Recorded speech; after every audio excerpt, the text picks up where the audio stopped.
அப்படின்னு சொல்ற இடத்துல 2 பேருமே கனி எதிர்த்து தான் பேசுறாங்க.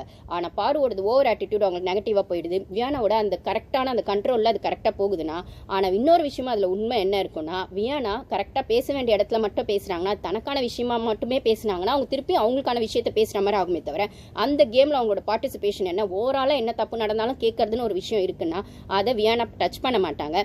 இதுதான் அந்த பீட்ரூட் பொரியல்னு நான் ஒரு வீடியோ போடுறேன். பீட்ரூட் பொரியல் எல்லாம் வேஸ்டா போச்சுப்பா அப்படின்னு கனியாக்கா உள்ள மனசுக்குள்ள புலம்பிருப்பாங்க. ஏன்னா நான் ஃப்ரைடே எபிசோட் போட்டிருப்பேன் பார்ட் 1 பார்ட் 2ன்னு. அதில் கனியாக்காவோட ஒன்று சேர்ந்துருவாங்க வியானாவும். ஏன் ஒன்று சேர்ந்தாங்க அப்படின்னா, கேப்டன்சி டாஸ்க் வந்து வீக்கெண்டில் கேட்டாங்கன்னா வியானாவும் சுபிக்ஷாவும் தனக்கு எதிராக எதுவும் சொல்லிடக்கூடாது, விக்ரமும் தனக்கு எதிர்க்க எதுக்கும் சொல்லிடக்கூடாதுன்றதுனால அவங்க வந்து வியானா கிட்ட ஒரு நாள் கொஞ்சம் க்ளோஸாக இருக்க மாதிரி சொல்லுவாங்க. இது சுபிக்ஷா கிட்ட வியானா சொல்லுவாங்க. இப்போ 2 நாள் வந்து வியானா கனியாக்கா நல்லா தான் இருக்காங்கன்னா, ஏன்னா கேப்டன்சி டாஸ்க் பற்றி வீக்கெண்டில் கேட்பாங்களேம்மா, நீங்கள் எதிர்க்க எதுவும் சொல்லக்கூடாது ஆனால் அப்படின்னு சொல்லிட்டு, இப்போ பீட்ரூட் பொரியல் நான் செய்யட்டுமாக்கானா செய்டா அப்படி இப்படின்னு சொல்லிட்டு எல்லாம் சொல்லுவாங்க. துஷாரா கண்ணாலாம் கனியாக்கா சொல்லிட்டு இருந்தாங்க. ஏன்னா எல்லா கேப்டன்சி டாஸ்க் நல்லா பண்ணணும்னு சொல்றதுக்காக தான். ஆனா அவங்க பீட்ரூட் பொரியல் எல்லாம் வேஸ்டா போச்சேம்மா, அந்த பொண்ணு எப்படி இருந்தாலும் உண்மையை போட்டு உடச்சிச்சேம்மா அப்படின்னா, அந்த பொண்ணு நியாயமா ஃபேவரட்டிசம் அவங்க பண்ணாங்க அப்படின்னு பொதுவுல சொல்லிச்சா அப்படின்னு கேட்டா, அந்த பொண்ணுக்கு நடந்த விஷயங்களை எடுத்து வச்சு சொன்னதுனால அந்த பொண்ணு கரெக்டா சொல்லிச்சுனா, இதே பாருக்கு மட்டுமே முழுசா நடந்தது அந்த பொண்ணு தலையிட்டு இருக்காது, சுபிக்ஷாவும் தலையிட்டு இருக்காது. சுபிக்ஷா சரியான விஷயம். வியானாவோட கேம் ஸ்பாயில் ஆக போகுதுன்னா அது சுபிக்ஷாவால தான் ஆக போகுது. விக்ரம் நல்ல பிளேயர்னா அவரோட கேம் பிளே கன்னிங்காவோ குள்ளநரியாவோ இல்லைன்னா நியூட்ரலா இல்லாததாகவோ போக போகுதுன்னா, அவரோட காமெடியுமே டாக்ஸிக்கா ஒரு சில இடத்துல போக போகுது. பாரு அட்டாக் பண்ணும்போது மட்டும் அவரோட காமெடி வந்து டாக்ஸிக்கா போகுது, மற்றவங்களுக்கு விஷயத்துல அது வெறுமனே டாஸ்கா போகுது அப்படின்னா, அப்படி ஒரு கன்னிங் பிளேயரா விக்ரம் ப்ரொஜெக்ட் ஆக போறாருன்னா அதுவுமே சுபிக்ஷாவோட ஃப்ரெண்ட்ஷிப்னால தானா. வியானா விக்ரம் 2 பேரோட கேமே சுபிக்ஷாவால ஸ்பாயில் ஆக போகுது. இவங்க 2 பேரையும் டவுன்ல வச்சுட்டு சுபிக்ஷா ஹைலைட் ஆக போறாங்க அப்படின்னா, அதுதான் ரம்யாக்கும் நடந்துச்சு. ஸோ ரம்யா சுபிக்ஷான்றது உள்ள கோல்டு வார் பெருசா போகுது. ஃப்ரைடேல நிறைய ரம்யா வந்து சுபிக்ஷா பத்தி பேசினாங்க. நான் ஒரு தனி வீடியோ போடுறேன். அது யாருக்கிட்ட பேசினாங்க, விக்ரம் கிட்ட பேசினாங்க ரம்யா சுபிக்ஷாவை பத்தி. இப்போ வந்து சண்டே எபிசோட் ஆன உடனே விக்ரம் சுபிக்ஷா வியானா 3 பேரும் உட்காந்து நைட் 2 மணி வரைக்கும், இங்க யூஎஸ் டைம்க்கு எனக்கு ஈவினிங் ஒரு 4:30-5 மணி இருக்கும். நான் இப்போதான் எபிசோட் பார்த்துட்டு வந்து இது சொல்லிட்டு இருக்கேன் அப்படின்னு சொல்லும் போது, அங்கே வந்து லைவ்ல நைட் 2:30 மணி வரைக்கும் இவங்க 3 பேர் தான் பேசினாங்க. விக்ரம் சுபிக்ஷா வந்து வியானா 3 பேரை பேசுனாங்க. மற்றவங்க எல்லாம் தூங்கிட்டு இருக்காங்கன்னா ஆப்வியஸா இவங்க அந்த இடத்துல வியானா கனி குரூப்பை பத்தி பேசுறாங்க, சுபிக்ஷா வந்து பாருவை பத்தி பேசுறாங்க, விக்ரம் வந்து கழுவுற மீன்ல நழுவுற மீனா நான் வந்து இந்த கேம்ல இப்படி இருப்பேன்ப்பா அப்படின்னு சொல்ற இடத்துல தங்கச்சிங்களா இவர் வந்து அடாப்ட் பண்ணிக்கிட்டாரு வியானாவையும் சுபிக்ஷாவும். அதனால அவங்க என்ன செஞ்சாலும் ஜாலரா போடுறது அப்படிங்கிறது இருக்காரு. அப்ப இவங்களுக்கு சப்போர்ட் பண்றவர் கனியை எதிர்ப்பாருன்னா கனியையே எதிர்க்க மாட்டாரு, இவங்களுக்கும் சப்போர்ட் பண்ணுவாரு. அப்ப நடுவுல தக்காளி தொக்கா கிடைச்சது யாருன்னு பார்த்தா பாருவும் கமருதீனும்னா. இப்படிதான் இந்த வீக்கெண்ட் போச்சுன்னா உள்ள இருக்கிற விஷயங்கள் இதுதானா.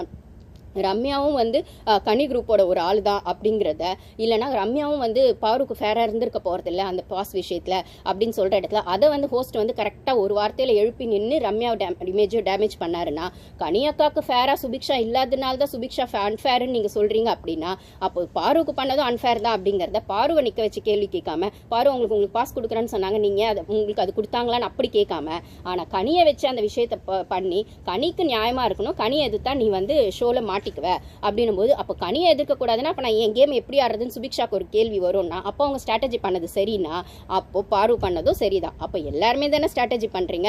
எஃப்ஜேக்காக வந்து கனி வந்து ஃப்ரெண்ட்ஷிப்ல ஒரு கேம் பண்ணாங்க அப்படின்னு சொன்னா, சுபிக்ஷாக்காக விக்ரம் ஒரு கேம் பண்ணாரு அப்படின்னு சொன்னா, அப்போ பாருக்கு மட்டும் கமருதீன் சப்போர்ட் பண்ணா, பாரு பின்னாடியே கமருதீன் போறாரு, பாரும் கமருதீனும் சேர்ந்து பிளே பண்றாங்க அப்படின்னு சொல்றது என்ன நியாயம்னா, இதைத்தான் அந்த பொண்ணு அந்த ஷோ போயிட்டு இருக்கும் போதே நடுவில் போய் பாரு கேட்கறாள், அது என்ன எல்லாருக்கும் தானே சப்போர்ட் பண்ணிடுறீங்க, அப்ப எனக்கு சப்போர்ட் பண்ண மட்டும் ஏன்டா பேசுறீங்கன்னா, இதுதான் பாரு பண்ற தப்பு.